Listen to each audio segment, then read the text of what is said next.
m'appelle Anthony. Salut. Salut, ça va? Ça va? Ouais, c'est cool. Tu sais pourquoi il y a autant de monde? Ah ouais, son dernier cours a eu un certain succès. Et t'en as pensé quoi?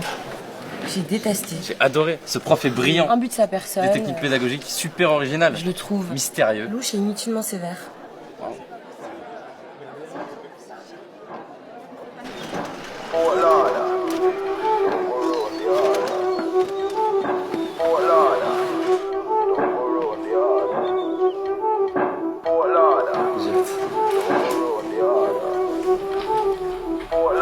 Surtout te fais pas remarquer et reste bien attentive.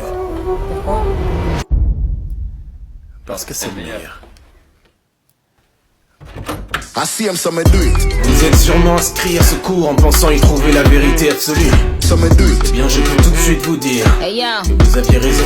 just touched down and out of Do it. Je suis le professeur Guillaume Détales et bienvenue dans mon cours de psychologie sociale. So me do it. Comme on préfère l'appeler, comment sortir de la friend zone.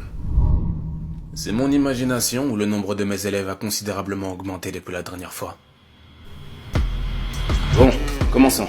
Je vous rappelle que la friendzone serait un endroit psychologique dans lequel on se retrouve piégé lorsque l'on ressent des sentiments amoureux envers quelqu'un qui n'a que des sentiments amicaux à notre égard. Qu'en avons donc conclu la dernière fois? Pourquoi? Qu'il y a la seule friendzone qui existe et celle dans laquelle on se met seul en se comportant trop amicalement avec quelqu'un qui nous plaît. Et donc? Alors sortir de la friendzone consiste tout simplement à changer son comportement. Opter pour le comportement séducteur au dépend du comportement amical. En gros, ça dépend que de nous. Très bien, maintenant faites-vous plaisir et donnez-moi des signes. Des signes qui nous montrent que nous nous sommes probablement mis dans la friendzone. La voix au téléphone. La voix. Si on s'appelle le soir et je prends pas ma voix grave de m'être fatigué, c'est clairement la friendzone. Très bien. Quelqu'un d'autre? Si je réponds rapidement à son message alors qu'il a pris des heures avant de me répondre, c'est la friendzone. Pourquoi? Parce que si c'est un pote et qu'il met des heures avant de me répondre, c'est pas grave, je peux répondre vite.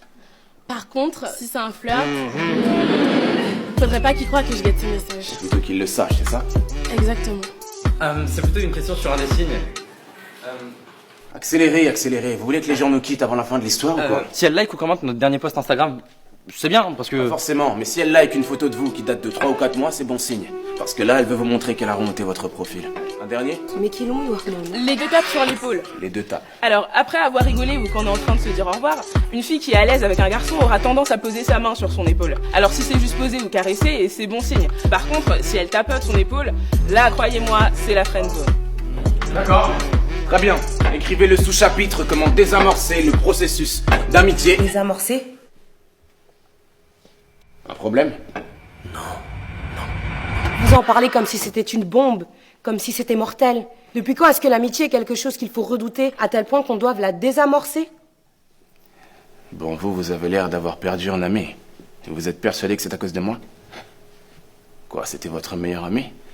Écoutez, ce n'est pas de ma faute si votre ami C'est n'a... vous qui avez déclaré que la friendzone n'existait pas.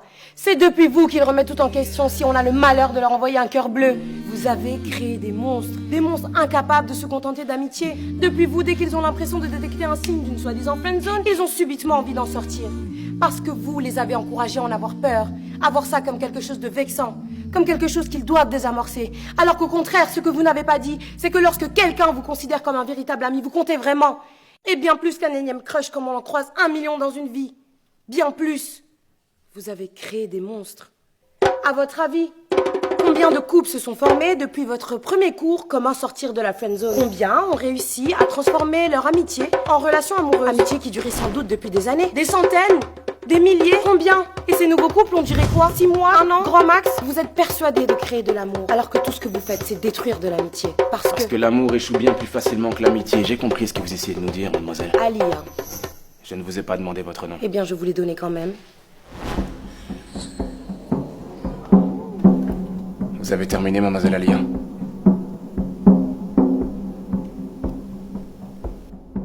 Reprenons. Vous avez créé des monstres.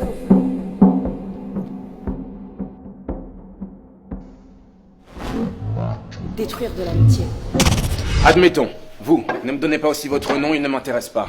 Quelle est la nourriture que vous aimez le moins? Quoi? Allez, dans quel restaurant vous n'allez jamais manger?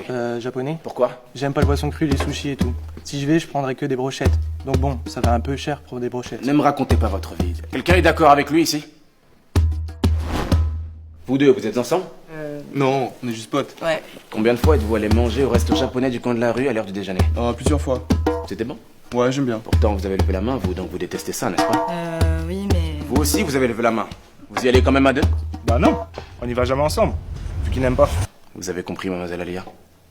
Votre théorie dit que je détruis l'amitié. Mais dans le cas 1, votre soi-disant ami va venir manger des sushis avec vous et des petites brochettes en vous cachant qu'il déteste ça. Tandis que dans le cas 2, votre ami vous dira qu'il n'aime pas ça en prenant le risque que vous y alliez avec quelqu'un d'autre. Et alors?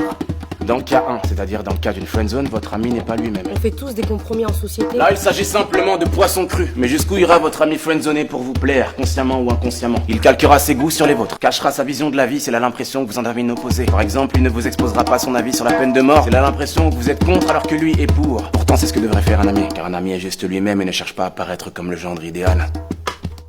S'il vous a avoué ses sentiments, comment pouvez-vous être sûr que vous étiez attaché à votre meilleur ami? Et pas plutôt au masque qu'il revêtait pour vous plaire? Si c'est ce genre d'amitié que j'ai détruit, y a pas mort d'homme. Reprenons. Nous allons donc voir comment désamorcer une amitié naissante en plusieurs étapes. Une amitié non voulue, une future friendzone. Vaut mieux tenter de la désamorcer ou y mettre fin plutôt que de faire semblant, n'est-ce pas? Je vous rappelle que la friendzone n'existe pas. D'ailleurs, quelqu'un ici saurait comment détruire une amitié sincère et réciproque. Pas une naissante, mais une sincère et réciproque.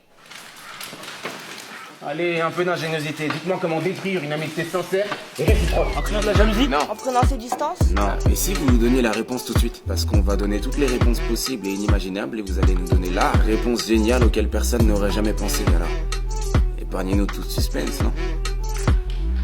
Le premier qui trouve la réponse à ce problème valide son semestre automatiquement. Instantanément. Quelle est la seule et unique façon de détruire une amitié sincère et réciproque? Comment on peut être sûr que vous avez la réponse? Peut-être que vous choisirez la meilleure réponse d'entre nous et vous direz que c'est celle que vous attendiez, alors que vous ne l'aviez même pas. D'accord. J'écris la réponse ici.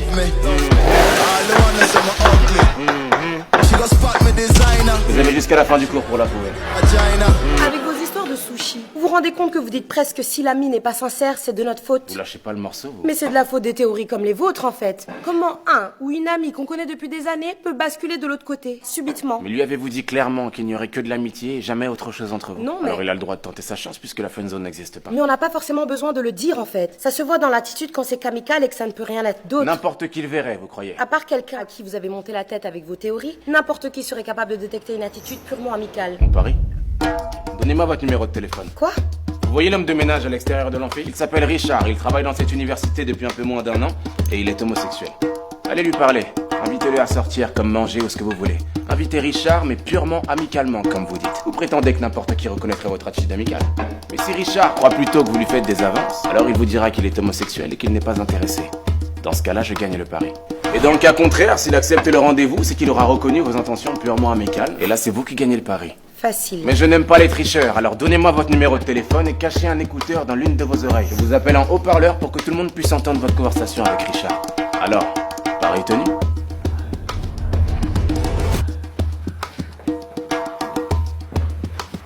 Salut. Je prends un peu l'air. Ce cours est super ennuyant. Oh, soyez un peu plus crédible. Je m'en va. Ouais. Vous avez déjà fait de la psychologie sociale? La conseillère d'orientation, ça compte. Vous sympathisez, là, vous trichez, proposez-lui. J'ai pas vraiment d'amis et j'ai personne avec qui aller manger, donc Wow. ça vous dit qu'on aille manger un truc ce soir, ensemble? Ce soir? Ça vous dit? Ouais. Vous acceptez? Oui. Donc vous acceptez de venir manger un truc avec moi ce soir? Ouais. Tu me plais bien, donc... Hein? Enfin mais, Richard, vous êtes homosexuel. Homo quoi? Mais vous êtes un menteur! J'ai gagné. Mais vous m'avez dit qu'il était gay! Je ne vous avais pas fait croire qu'il était gay. J'aurais fait autrement! Oui, vous n'auriez pas été vous-même. Là, le croyant gay, vous n'aviez aucune crainte de lui plaire, alors vous avez eu une attitude amicale tout en étant vous-même. Mais il a quand même cru que vous lui faisiez des avances, parce que chacun sa sensibilité. J'ai gagné. Revenons en cours. Comment désamorcer une amitié naissante et non voulue? Choisissez. Saisissez toutes les occasions de ne pas le ou la laisser choisir. Que ce soit le film que vous allez voir au cinéma ou la place où vous asseyez au resto. Imposez votre choix. Finalement, tu lui ressembles. À ce prof. Tu lâches pas l'affaire comme lui. Mieux vaut l'agacer plutôt que d'être toujours d'accord avec lui ou elle. Mais fais gaffe à pas trop le pousser à bout. Parce que je pense pas que lui supporterait de réaliser qu'il a peut-être tort. Ne soyez pas trop visiblement à l'aise. Montrez de la timidité et de la réserve. On est trop à l'aise avec un ami, pas avec un amant. 4. Soyez plutôt distant que trop présent. Ignorez-le ou là pendant 2 jours et revenez comme une fleur le 3e. Laissez l'autre revenir vers vous. 5. Non. Yes, c'est la fille qui m'a friendzoné, monsieur. Non, ne répondez pas. Ne répondez pas! Allô? Oui, tu m'as demandé de t'appeler. Qu'est-ce que je dis? Il y a plein de choses que tu ne sais pas de moi. Écoute Charles, si c'est encore par rapport à ce dont on a parlé, je te répète pour la énième fois que je te considère comme un simple ami. Je suis désolée si t'as compris autre chose, mais... Tu n'as jamais été une amie pour moi. D'accord, tu me l'as dit 10 fois, j'ai compris, d'accord. Mais s'il te plaît, Charles, arrête. Tu m'appelles tous les jours, c'est bon, j'ai compris. Tu commences réellement à me faire peur, en fait. Lâche l'affaire, s'il te plaît. Allô? Alors c'est bon? Elle va me rappeler, c'est ça? C'est quoi la prochaine étape? Vous allez me sortir de la friendzone, monsieur? Hein? La friendzone n'existe pas? Asseyez-vous et fermez-la. Vous ouvrez encore la bouche sans que je vous ai donné l'autorisation et je vous mets à la porte à tout jamais. Vous avez compris? C'est vous. C'est depuis vous. Vous avez créé des monstres. Des monstres!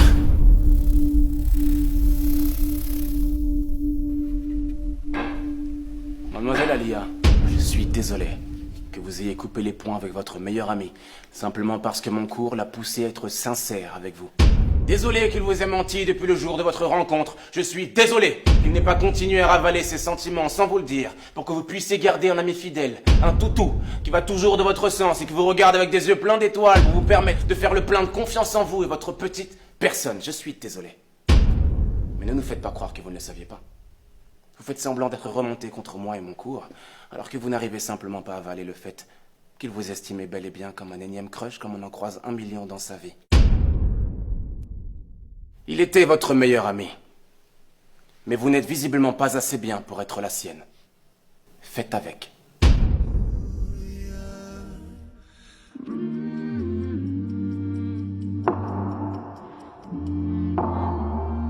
Je ne suis pas vraiment d'accord cette fois, monsieur.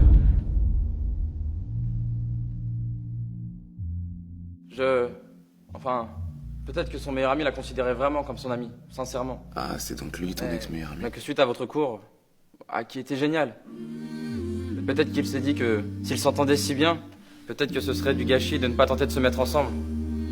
Et puis, peut-être qu'à force d'y penser, il a fini par lui faire part de tout ça. Mais que ça a brisé quelque chose entre eux et qu'ils ont préféré s'éloigner. Mais de là à dire que l'amitié n'était pas sincère... Je vous avais dit que le prochain qui ouvrait la bouche dans mon cours sans mon autorisation serait mis à la porte, alors fichez-moi le camp. Je dis fichez-moi le camp! Vous croyez où là? J'ai une tête de psychogigale ou quoi? Vous croyez pouvoir venir dans mon cours, raconter vos sornettes, comme si j'étais un plateau télé? Et vous aussi, mademoiselle, vous créez des monstres. Sortez de mon cours et ne revenez jamais!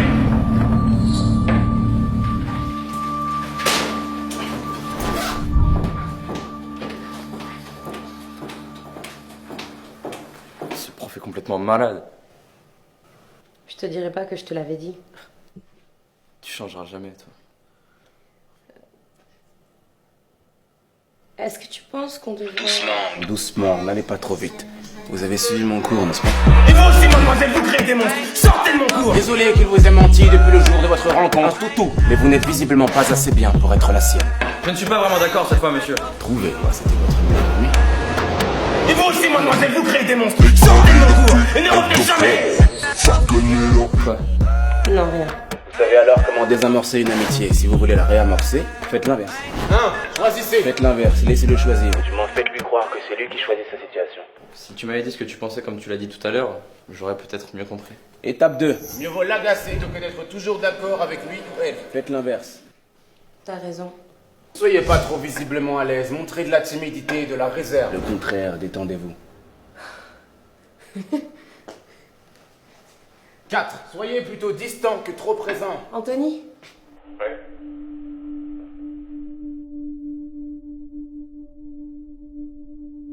La friendzone n'existe pas. C'est un endroit psychologique dans lequel on se retrouve piégé lorsqu'on a fait une erreur comportementale.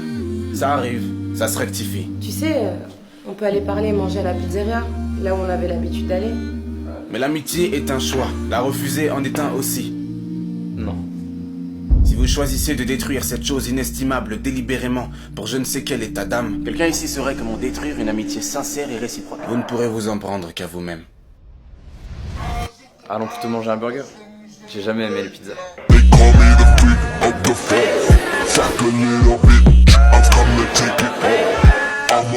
tapes sur l'épaule.